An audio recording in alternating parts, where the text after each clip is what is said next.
Olá, bem-vindos a mais um episódio das Mentes Empreendedoras. Hoje tenho aqui o meu amigo Miguel Fonseca, cujas apresentações vou pedir a ele que faça, para falarmos sobre este tema deste canal, Geração de Mentes Empreendedoras. Então, queria dar as boas-vindas ao Miguel. Olá, viva Miguel, bom dia. E perguntar ao Miguel, não é? O que é que para o Miguel é isto das Mentes Empreendedoras? O que é isto? De uma mente empreendedora. Bom, para mim, uma mente empreendedora é uma mente capaz de se organizar de uma forma eficaz para atingir resultados. É óbvio que isto de se organizar de uma forma eficaz pode variar de pessoa para pessoa. O que é eficaz para um pode não ser eficaz para o outro. E atingir resultados é fundamental. Empreender, na minha ótica, é construir, é atingir resultados, é chegar a bom porto. E uma mente empreendedora é aquela mente que é capaz de se organizar de uma forma que atinge realmente aquilo que quer atingir. Nesse sentido, essa organização penso que pode ser adquirida de várias formas. Alguns fazem formação, outros já é inato, é algo que já nasce com as pessoas. Porque muitas vezes as pessoas acham que ser empreendedor é uma coisa inata, que a pessoa tem ou não tem. É verdade isso? Ou... Na minha ótica, não. Naquilo que eu penso de uma mente empreendedora e daquilo que eu tenho refletido sobre esse assunto, há uma data de ferramentas que nós podemos aprender ao longo da nossa vida e às vezes aprendemos a bem, outras vezes aprendemos a mal. Ou seja, há pessoas que aprendem a ser empreendedoras através dos erros e há outras que aprendem, efetivamente, através da formação, de testemunhos de outros, a buscar cada vez mais formação, mais ferramentas e ambas são válidas, desde que atinjam resultados, penso que ambas são válidas, porque aqui não há grandes receitas. O que eu tenho visto, efetivamente, da minha experiência, é que há algo que uns têm mais e outros têm menos, porque acredito que todos têm... eu acho que todas as mentes são empreendedoras. Sinceramente, penso que a mente, por si própria, é uma máquina de construir ideias, de sonhar, de atingir objetivos. Nem sempre têm essa organização. E, nesse sentido, há um inatismo, há pessoas que parecem que têm o dom, o talento de se focar e contornar obstáculos, vencer dificuldades e atingir o objetivo. E há outros que são um bocado como aquele dos ratos que andam nos labirintos. Eu identifico-me muito mais com esse rato do labirinto que passa por caminhos e diz, ok, já percebi, não é por aqui. E vou por outro, ok, também não é por aqui. Ou seja, na minha experiência, uma mente empreendedora foi muito mais por tentativa e erro do que propriamente por algum inatismo, por algum dom, por algum talento. É óbvio que, na minha perspectiva, e considerando-me também empreendedor, teve muito mais a ver com uma ambição, com um desejo de conhecimento e obviamente, alguns mergulhos também para mim próprio, de perceber porque é que falhava em determinados pontos. E claro, e uma paixão, quase um autodidatismo compulsivo que me move no sentido de saber mais e mais e de me ajudar a mim e de poder ajudar os outros. Para mim é um pouco isto, é um impulso que me move a atingir resultados. Vocês devem estar curiosos também para saber qual é a história do Miguel, não é? O que é que o Miguel faz? Se quiser falar um bocadinho, não é? Para apresentar-se um bocadinho para percebermos de onde é que vem esta mente empreendedora. Antes de mais, as atividades profissionais onde eu agora tenho o prazer de colaborar, eu sou professor de taekwondo, de artes marciais, treinador de kickboxing, sou professor de teatro, estou a falar delas por ordem cronológica e agora finalmente hipnoterapeuta. Há menos tempo do que as outras duas, mas no fundo eu não consigo dissociar umas das outras. E em todas elas o que é comum era exatamente isto que eu falava, que é, eu comecei em todas as áreas por me apaixonar individualmente, de uma forma autodidata, de explorar, de perceber, de mergulhar nas coisas a fundo, e só depois é que digo, não, ok, isto através dos livros é fantástico, através das ferramentas que eu vou procurando é fantástico, mas agora está na altura de contactar com alguém, com pessoas que me possam ajudar a ir um bocadinho mais longe nestas áreas. E em todas elas foi assim. Ou seja, eu nas artes marciais já era um apaixonado desde miúdo, via os filmes e ficava... eu acho que houve filmes que eu vi dezenas, centenas de vezes, porque os filmes motivavam. Depois treinava sozinho, treinava, até que um dia decidi, ok, falar com o meu pai e dizer, olha, eu gostava de voltar a praticar, porque eu tinha saído, depois voltei. E o meu pai inscreveu-me, e a partir do momento em que me inscreveu, foi como se eu tivesse uma gratidão por ele me ter dado a oportunidade de ir mais longe. E fui. Depois aconteceu o mesmo no teatro. Eu, antes de entrar para a Escola Superior de Teatro e Cinema, na altura, lembro-me que já tinha lido tudo o que havia de alguns autores. Quando cheguei já sabia muita coisa, mas lá está, era um saber teórico, era um saber de livresco, por assim dizer. Mas que não me impedia de me apaixonar, de mergulhar, de tentar ir mais longe, e não me arrependo nadinha dessas incursões, das horas que passei nos livros. Na altura, quando eu entrei para o conservatório, não havia internet, e então só havia mesmo livros. E hoje colho os frutos até desse saber livresco, porque depois, mais tarde, foi possível aliá-lo à prática que adquiri. E aconteceu mesmo também na hipnoterapia. E nesta área da hipnose, eu já lia muito, já pesquisava muito, porque elas todas estão ligadas, têm a ver com desenvolvimento pessoal, basta tem a ver com tornar as pessoas, ou as mentes, mais empreendedoras, mais capazes de levar a água ao seu moinho. E é neste sentido que, pronto, se eu me considero uma mente empreendedora, claro que sim, considero-me uma mente empreendedora, às vezes até faço analogia com aquela ave, isto é uma coisa um bocado mitológica, com a Fênix, que é, ou seja, capaz de, mesmo quando já caminhou em muitas áreas, ou quando já de alguma forma está farto delas, eu reinvento-me e busco novas coisas para também me reescrever e me reinventar. Se vocês tiverem a oportunidade de ter o Miguel como professor, não percam a oportunidade, porque a capacidade de Miguel juntar todas estas áreas é fantástica. Sim. Estes episódios são conversas informais, não é? Por isso é que a gente anda aqui de um lado para o outro. Então, Miguel, assim, para quem nos está a ouvir, o que é que seriam, assim, 3 dicas, se é possível fazer, não é? Perguntarmos 3 dicas de... Os 3 passos. Sim, o que é que as pessoas, uma pessoa que pensa assim, mas eu não sou professor, não fiz isto, não fiz aquilo, o que é que as pessoas podem fazer? Quais são algumas dicas que as pessoas possam utilizar na sua vida? As estratégias? Bom, isso só poderei sempre responder a partir da minha experiência. E talvez a primeira será encontrar realmente aquilo que as apaixona. Posso estar enganado, ou posso não estar. Eu acho que todas as pessoas têm algo realmente que as move, que as apaixona, e nesse sentido, enquanto não encontrarem essa chama, poderão dar resultados, poderão dar frutos em muitas áreas, mas quando nós trabalhamos realmente naquilo que gostamos, é completamente diferente. E esse talvez seja o primeiro passo que eu escolheria numa possível fórmula de mente empreendedora, é encontrar realmente aquilo que as apaixona. Porque, lá está, e voltando outra vez a reportar ao meu exemplo, se eu era apaixonado por artes marciais, era e sou. Se eu era apaixonado por teatro, era e sou. Se eu sou apaixonado por hipnose, era e sou. Mas estas 3 áreas, e há muitas outras, têm coisas em comum. E encontrar isto em comum é que para mim tem sido fundamental. O que é em comum? É eu ser um apaixonado pelo potencial humano. Okay. Pela capacidade das pessoas se transcenderem.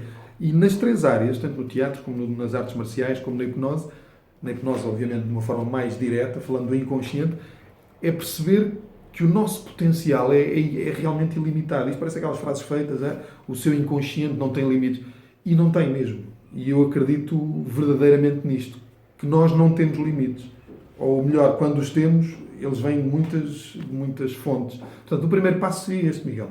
Seria encontrar a chama que nos move, que que nos faz largar tudo que nos faz estar horas nos livros, que nos faz, às vezes, porque não, chorar muitas lágrimas, sofrer em função de um sacrifício, de um ideal. Mas isso é preciso prescindir também de algumas coisas. Sem dúvida, é preciso abdicar. E às vezes acontece na área desportiva e também na parte artística, imensas pessoas querem ser, eu gostava muito de ser ator, podias-me tornar melhor ator e isto e aquilo. E depois quando se passa um trabalho de 10 minutos, um trabalho de casa de 10 minutos, rapidamente tudo cai por terra. Então, que sonho era este? Que motivação era esta? Que chama era esta? Que perante um simples trabalho de casa de 10 minutos, a pessoa já, não vou fazer. Se calhar não era bem essa a chama. E nesse sentido, por isso é que eu acho que o primeiro passo é fundamental, é o que é que a pessoa quer realmente. E é toda a diferença. Para mim faz toda a diferença quando uma pessoa, ou melhor, quando eu estou a trabalhar com um aluno que me diz que quer entrar no Conservatório de Teatro, e eu digo, ok, então olha, vais ter que ler este livro, este livro, este livro, este livro. Mas eu não sou muito de ler. Então a partir daqui já me está a dizer tanta coisa. Já me está a dizer, pronto, ok, não é de ler. Então, mas e o sonho? Não vale a pena? Não vale a pena o sacrifício? Então, e como é que se faz essas coisas, não é? Como é que se trabalha essa parte de não querer com o sonho? Ou isso não se trabalha? Bom, eu aí sou um bocadinho mais pragmático. Eu aí sou mais pragmático. Há pessoas que devem estar a ouvir dizer assim, pois, mas eu também tenho um sonho, mas também tenho dificuldades, se calhar, em ler, ou... Sim. Eu podia falar aqui da história do Milton Erickson, não é? Do compliance, que ele pediu a alguém para subir uma montanha e ir buscar uma erva lá em cima. E eu funciono muito assim. Essa história do Milton Erickson, a mim, ajudou-me a esclarecer muita coisa quando eu trabalho com pessoas. Milton Erickson, aliás, para quem não conhece, para quem não o pai da conhece... hipnoterapia moderna, por assim Exato. dizer. E há uma história, assim, para abreviar, de um cliente que queria trabalhar, portanto, queria ser atendido por ele, mas ele, antes de atender esse cliente, disse-lhe, olha, tens que subir a uma montanha, colher a erva X, beber um chá dessa erva e só depois, então, é que vais ter a consulta comigo. E, efetivamente, o cliente fez isso e isso disse logo muito a Milton Erickson qual era o nível de envolvimento, de esforço, de sacrifício que o cliente estava disposto a ter. E esta história, a mim, ajudou-me bastante a perceber que trabalhar com pessoas, seja na área desportiva ou artística, que elas próprias não estão capazes, ou ainda não estão capazes, eu penso que este ainda aqui faz toda a diferença, que ainda não têm um nível de sacrifício, ou que o sonho não os move ao ponto de fazerem determinadas escolhas, se calhar não é a melhor altura para nos cruzarmos. E havia um professor meu de corpo que dizia, nem sempre tem a ver com a técnica que eu vos ensinei, nem sempre tem a ver comigo, nem sempre tem a ver convosco. Tem a ver com o momento em que estas 3 circunstâncias, ou mais, aconteceram. Se calhar não foi a vossa melhor altura para conhecerem esta técnica, se calhar eu não estou na minha melhor altura para vos conseguir transmitir esta técnica, se calhar esta técnica neste momento não vos faz sentido, mas daqui a uns tempos vocês vão dizer aquela técnica que é fantástica. Portanto, às vezes o encontro destas 3 circunstâncias não é o mais adequado. Paixão é a primeira. Sim, paixão é a primeira. E a segunda? O que é que seria? Se é possível... Ok, a segunda talvez seja... está intimamente relacionada com... A pessoa tem que realmente buscar o que está ao seu alcance, numa primeira fase. Não vale a pena, isto é apenas a minha opinião, não vale a pena as coisas virem de fora para dentro, no sentido de eu vou-te dar os livros, eu vou-te dar a informação, eu vou-te dar a matéria, está aqui, agora estuda. Não faz sentido, quanto a mim. Porque há tanta coisa nos dias de hoje, já ao nosso alcance, tanta coisa. Ainda há pouco dizia, na minha altura eu não tinha o Stanislavski para ler. Quer dizer, tinha livros, mas esses livros não haviam, já não havia a quantidade de shoppings e de livrarias que existem hoje. Mas como eu tinha realmente vontade de aprender, às vezes contarem uma história sobre esse autor, aquilo para mim eu parecia que tinha recebido um livro. Porque depois essa história, ok, então se ele fez isto assim é porque se calhar isto funciona. Portanto, eu de uma simples história, eu criava um capítulo do livro. E depois, quando tinha os livros, eu devorava-os, sublinhava-os, reescrevia-os, fazia até... Ainda nem sequer andava no conservatório. Então, o segundo passo desta fórmula será numa primeira instância, a pessoa tem que buscar tudo o que já tem ao seu alcance. É óbvio que tem que saber fazer uma triagem daquilo que está ao seu alcance. A internet, eu acho a internet uma ferramenta de trabalho fantástica, como acho um livro, mas há que saber escolher. Há até pessoas que dizem, a internet é uma lixeira a céu aberto. É e não é. Se eu de repente achar que toda a informação que lá está é válida, estou tramado. Agora, se eu tenho imensa coisa... Na minha altura, eu vou sempre reportar aqui para o Stanislavski, porque eu neste momento, se for ao YouTube, eu já não tenho só livros. Eu tenho vídeos do Stanislavski, eu tenho pessoas que trabalharam diretamente com o Stanislavski. O que eu quero dizer com isto, e aqui não é falsa modéstia, eu hoje, se tivesse que mergulhar no Stanislavski, eu tinha tanta coisa ao meu alcance. Mas neste momento já estou noutra etapa, não é mais avançar, é diferente, já prefiro dedicar-me a outras coisas. E então o segundo passo, por um lado é paixão, é descobrir aquilo que a pessoa tem realmente, quase uma obsessão, e depois ok, então vamos lá agora usar essa obsessão no sentido que está ao nosso alcance. Informação, informação, informação, informação. Falar com pessoas, tem os chats, tem os peer groups, tem uma data de coisas, então bora lá. Porque é quase como se uma dependesse da outra, ou seja, o primeiro passo vai ser comprovável se a pessoa der o segundo. Não sei se me estou a fazer entender. Ou seja, alguém que é realmente apaixonado, se chegar ao pé de mim e me disser assim, olha, já fiz isto, já li isto, já li isto, já li isto, já li isto, para mim já me está a dizer muita coisa. Já me está a comprovar que o primeiro passo existe, que é realmente fanática, e este termo hoje tem uma conotação diferente, que é realmente fã de uma área. Este seria o segundo passo. Paixão e depois uma busca incessante por conhecimento. É óbvio que estou a avaliar à luz daquilo que eu também sou, que é, eu quando me apaixono por uma coisa, tudo o que houver eu vou mergulhar. Isto pronto, depois quando há uma altura em que eu digo, ok, agora tenho que ir até alguém, porque depois há esta perspectiva eu não posso aprender artes marciais pelo YouTube, eu não posso aprender artes marciais só através dos filmes. Eu posso avançar muito caminho, aquilo que houver para eu fazer, eu avanço. E depois alguém tem que me ensinar. Uhum. Então e a terceira? Bom, paixão, a terceira é um princípio que eu aprendi há muitos anos, que faz parte dos princípios do Taekwondo, que se chama perseverança. E a perseverança, para mim, é a chave mestra de muita coisa. A perseverança é aquilo que vai editar, na minha opinião, a mestria. Porque quando eu persevero, parece aquelas frases do rock. Sim. Não interessa quantas vezes ganho, ou interessa mais as vezes que cai, mas eu nem sou muito das quotes, mas acho que isso é fundamental. Para se poder ser cinto negro de alguma coisa, ou seja, eu hoje sou cinto negro e tenho, graças ao meu mestre João Lóio, tenho um exemplo vivo de alguém, e de outros mestres, mas este é vivo, é alguém que eu conheço. Muitas vezes eu não tinha vontade de treinar, eu falo isto aos meus alunos, seja no teatro, seja nas artes marciais. Muitas vezes eu não queria ir treinar. Isto acontece também com as pessoas que vão ao shopping. Ir outra vez para lá, fazer outra vez aquilo. E eu não tinha vontade nenhuma. E eu obrigava-me a ir. E depois, quando saía do treino, ainda bem que eu fui. Isto foi fantástico. E é este espírito de sacrifício. Aqui vou dar um exemplo um bocado mais a sair fora deste. É quase como se eu forçasse o meu corpo a uma sevícia, não é? Porque o meu corpo não quer, o meu corpo vai editar o conforto, vai editar, estás tão bem aqui sentado no sofá, ou estás tão bem aqui ao pé da namorada, ou estás tão bem aqui no shopping, ou estás tão bem aqui a apanhar sol.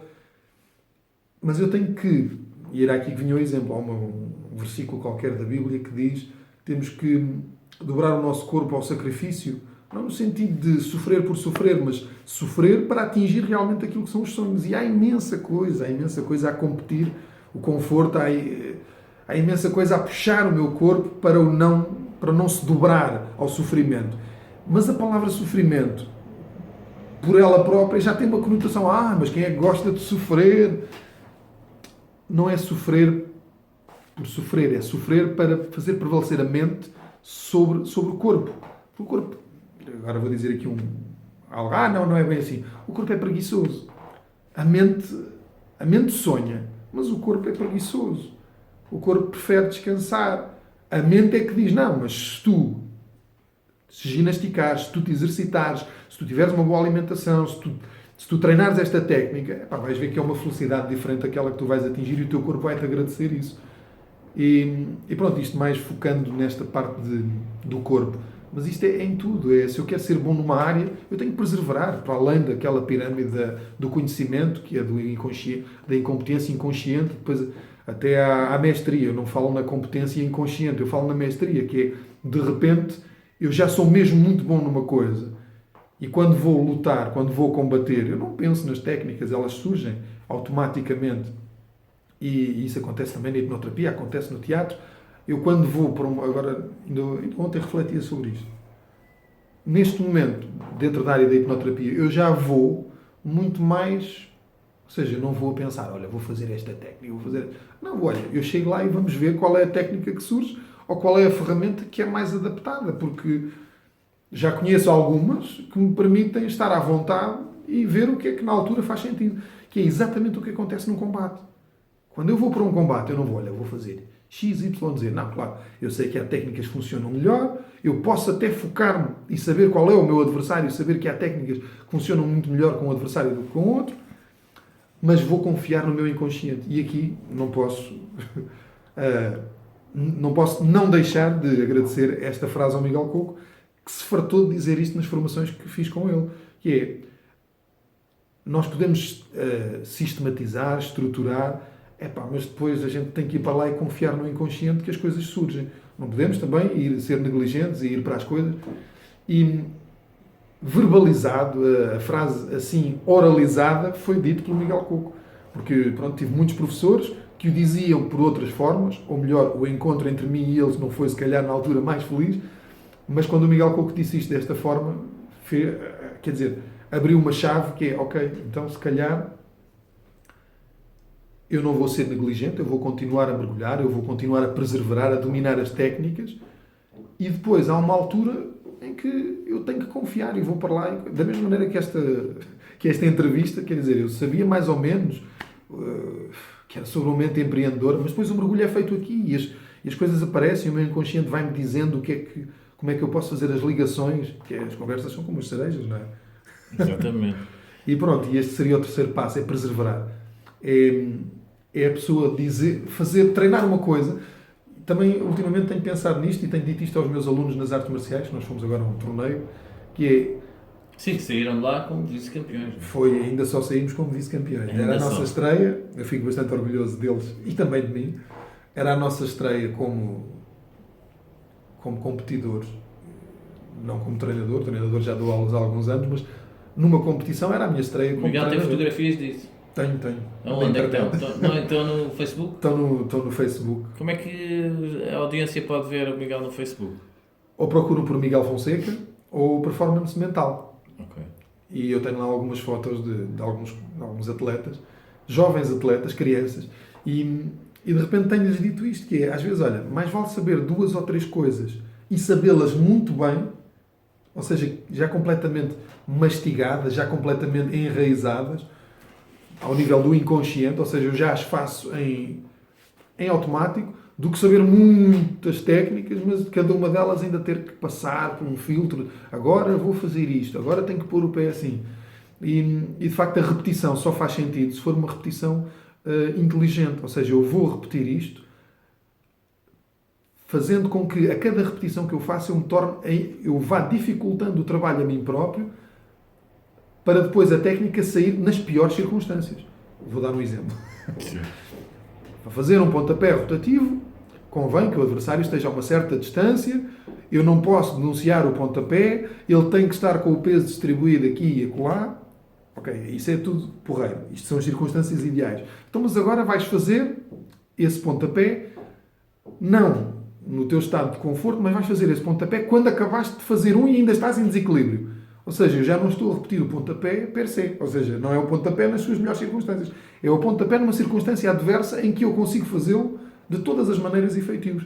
Isto é uma repetição. Ou seja, ele está a repetir o mesmo pontapé, mas noutras circunstâncias.